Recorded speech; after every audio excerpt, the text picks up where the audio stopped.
So today it is Zoe App results day. So I managed to finally get my results on this scientific data-driven health test.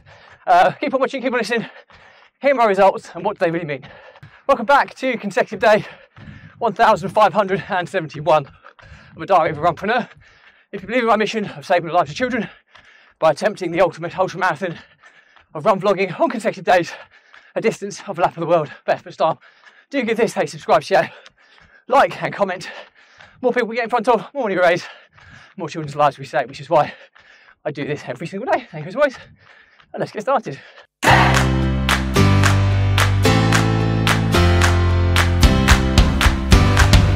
So, consecutive day 1571 of a diary of a runpreneur. And today's topic is all about my results from Zoe App. So, very brief overview. Zoe App is a health subscription service where you do at home a number of health related tests, testing your microbiotics of your gut, your blood sugar levels, your blood fat levels. You do blood test, gut transition test, and you log your diet. All this information gets captured and analysed, and then ultimately it manages to provide a really detailed service where you can choose to eat more appropriately for your body, and hopefully you can gain emotional benefits, energy-based benefits, better sleep. You know, everything is kind of derived from the nutrition. A lot of people talk about exercising, but ultimately you can't out-train a bad diet. So, got my results today. First and foremost, apologies I'm gasping a little bit more. I'm running at a significantly quicker pace at the moment because I have a marathon in about 10 days' time. So I'm on the back end of my marathon training. Anyway, that's another story altogether. Yeah, so I got my results today. You get 4 categories of results basically, and then it gets a lot deeper. You get a score for your blood sugar levels or glucose levels on how much they spike in relation to food, exercise, etc.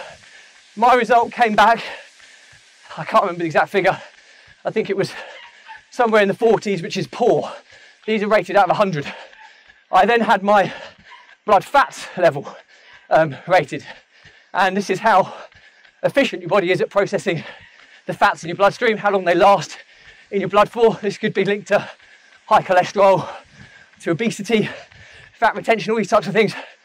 And my results came back poor. I think it was in the 40s again, so not really a good start. The next one was my microbiotics in my gut. So this is a balance of the good and bad bacteria in my gut, which can have such an impact on everything. This was rated bad. So I scored 19 out of 100. I do have IBS, irritable bowel syndrome, for those who don't know it. It's never been like problematic or I've needed to be medically treated for it, but it's something that I know that certain foods affect my gut far worse than others, or my digestive system. So that's probably got something to do with it. But basically it means that the amount of bad bacteria in my gut is higher than the ratio of good bacteria. Now the good news is there's stuff I can do. I'll talk to you about that in just a second. And finally, my diet was assessed based on all of the food I've been logging over the past couple of weeks. I came in at 44 out of 100, which again ranks in the poor category. So 3 poors and 1 bad.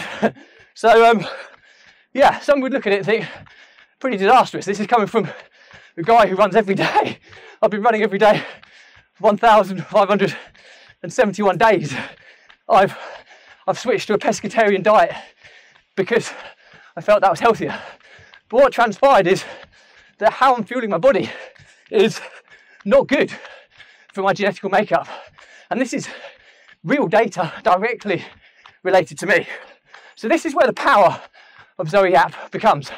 So based on my subscription, I can do this same test, the same 2 weeks worth of tests that I've been doing every 4 months as part of my subscription. But also the benefit is now, with all the data they've captured from me, they're able to score pretty much any food against my kind of genetics, if you like. And, you know, interestingly, things like rice scores really low for me. You know, whole grain, multi-seeded bread scores incredibly low for me. Bananas score low for me. So grapes score low for me. And it's just eye-opening to know which types of foods are good for me. And then the idea is I continue to log things. I want to aim to keep above 75 out of 100 over the course of the whole day. So that's everything I put into my body is scored, analysed, and gives me an overarching score based on the number of calories that have gone into my body from all the different food sources and drink sources. And the benefit is that I should be able to turn that poor diet into a good diet relatively easily, and that will have a knock-on effect on my blood sugar levels, the ability to manage them better, my blood fat levels, and it will build up a higher quota of good bacteria in my gut, which I'm so amazed to see the progress on this now, because I'm going to take this super seriously, because this is data directly linked to me. I've been pescatarian now for nearly 4 years. I'm switching, going to start eating chicken. It scores and says that chicken breast, chicken thigh meat is fine for me. Turkey breast is good for me. Steer clear of red meat predominantly.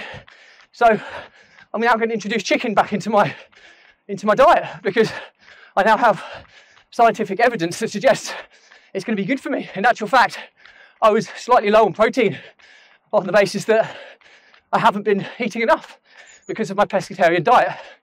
I can cut out so much protein now, cut out so much processed foods now, based on what I know. I'll be eating a lot more nuts, kind of seeds, kind of pulses, grains, lentils, all this type of stuff. Cutting out pasta, bread. A lot of it is carbohydrates have a pretty detrimental effect on my blood sugar levels. I'll be cutting a lot of those out. Avocados are like superfoods for me. So I could eat more cheese than I thought I could eat.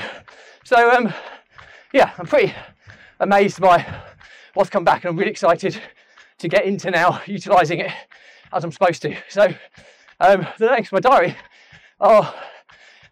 my early feedback is that this is an incredibly powerful tool.